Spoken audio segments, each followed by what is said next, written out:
Captain, a most curious development on scanner 5-7. Let's all take a look at it, Mr. Spock. Screen on, Captain. Good morning, everybody. Good morning, everyone. This is Samster One, and we've been out for a while.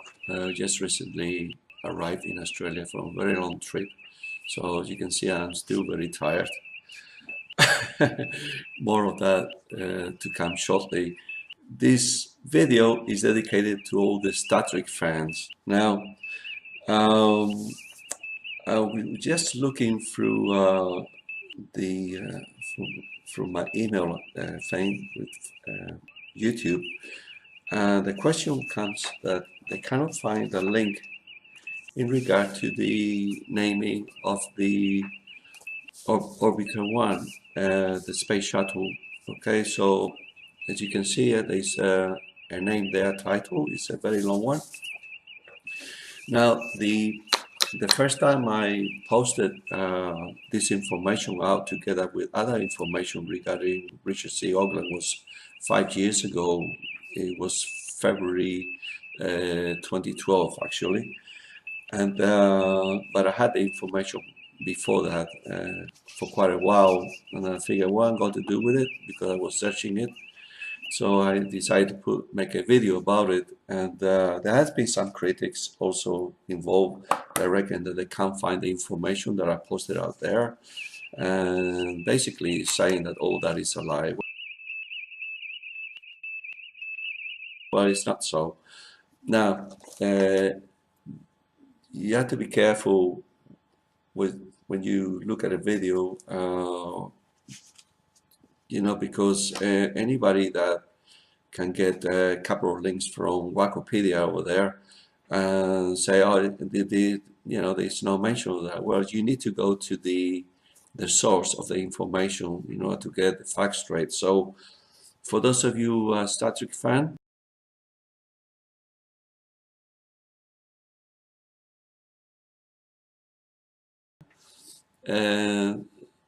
this is very important information, and it's an historical fact as well.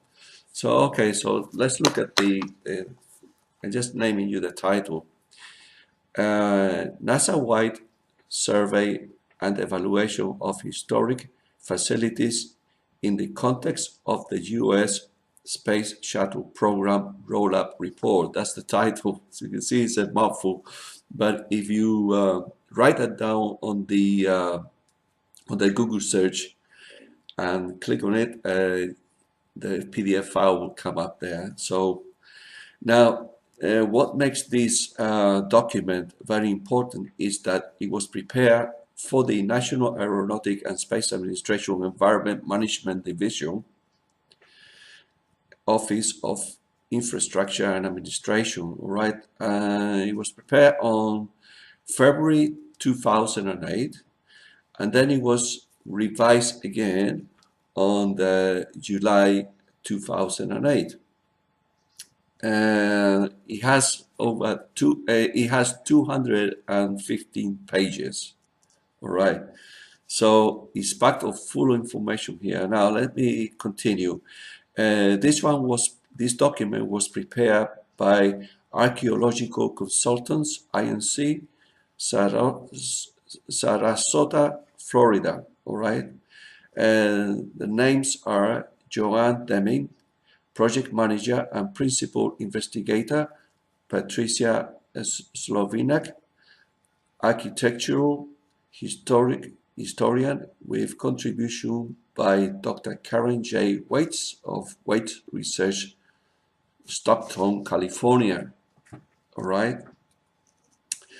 And I just want to read you a message on the first page, written, put it down by President Jimmy Carter, you know. And this is what he had to say. The first great era of space is over. The second is about to begin. It will come into its own with the shuttle, the heart of our new space transportation system. The shuttle program has been very large has been a very large effort. More than 5,000 companies and nearly 50,000 Americans all across the country have worked in design, manufacturing, and testing the shuttle. I congratulate the scientists, engineers, skilled workers, and others that have contributed directly to this success. President Jimmy Carter, March the 24th, 1979, in recognition of the arrival of the Columbia at the Kennedy Space Center.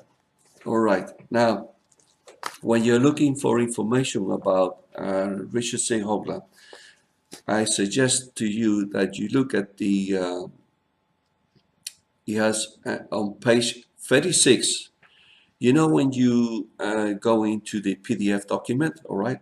And so you have to look at page 36 as you scroll down, all right? And then, of course, is the of 250, and then it comes on 2.522. And then the name of that particular document site is called the Orbiter Enterprise. You understand that? All right. And then it's got, on September the 17th, 1976, the full-scale orbiter vehicle OV prototype Enterprise OV-101 was completed. All right. Designed for the test purpose, only the never intended for space flight. Structurally assembled of the orbiter has started more than 2 years earlier in June 1974 at the Air Force Plant 42, Palmadale, California. Major components, including the fuselage parts and wings, were fabricated by Rockwell Space Division and its subcontractors. The forward and aft fuselage were built at Rockwell plant in Downey, California. The mid fuselage was manufactured by Convair in San Diego.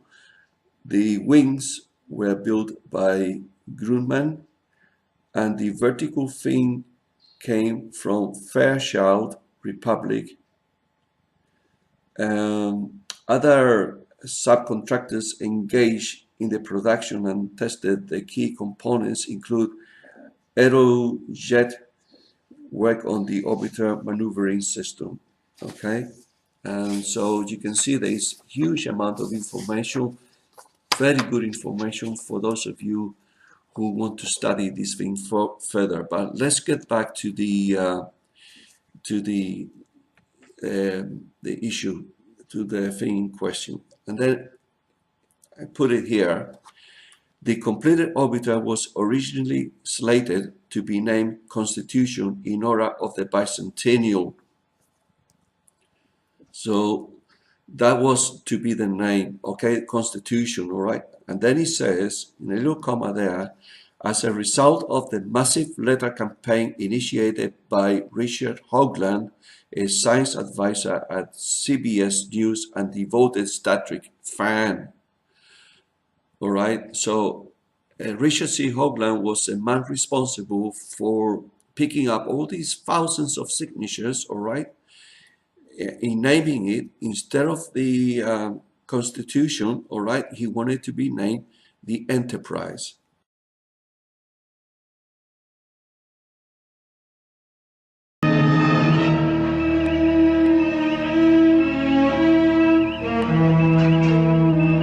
And what happened next?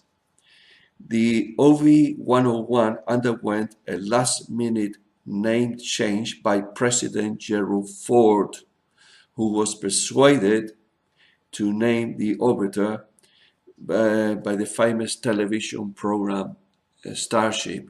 All right, do you guys remember that one? Star Trek with William Shatner as Captain Kirk.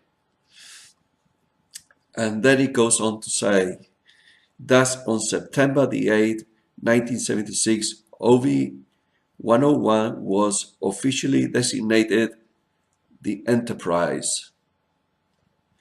Rollout of the Enterprise on September the 17th was attended by thousands, including Star Trek actor Leonard Nimoy, who sadly passed away, Josh Takei, and DeForest Kelly. Okay, and remember those actors. And although the Enterprise was an aluminum shell prototype incapable of spaceflight, it reflected the overall design of the orbiter. As such, it served successfully in 1977 as the test article during the approach and landing test, aimed at checking out both the mating with the Boeing 747 CA for ferry operation, as well as the orbiter and power landing capabilities. And so we're going to show you a video about that coming up next. But I just want to reassure all the Star Trek fans that this is the actual document, okay? This Ferricam document. And if you want to know anything about the space shuttle, in particular about the Enterprise, this is the link to see, okay? And let us remind ourselves again that, and I read you, and I quote, as a result of the massive letter campaign initiated by Richard Hoagland, a science advisor at the news and devoted Star Trek fan, all right?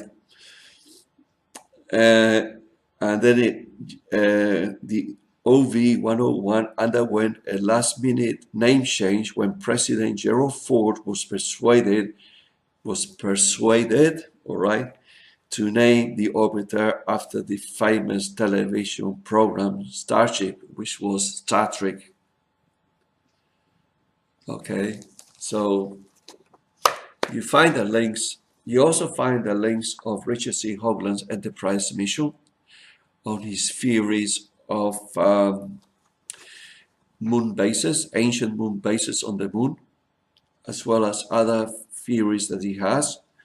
It is a good site to watch, and also I put the link here as well for the naming of the space orbiter. And yes, Richard Hoagland was the man responsible for collecting all those signatures.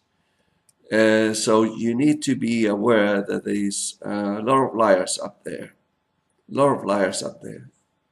because they can't accept the fact that in ancient times it may have been possible that aliens did visit the Earth long before recorded history. They took off 30 minutes ago, a 747 airplane, and clamped onto its back America's first space shuttle, the Enterprise. They lifted off from a strip in the Mojave Desert, climbing into the morning air to make a bit of history today. At this moment, from a live camera in a chase plane, here they are. About 23,000 feet now. In a few minutes, the plane will release the spacecraft, and with its two astronauts on board, the Enterprise will get its first free flight test. Checked off. Take us out of orbit, warp back to 2, and hurry.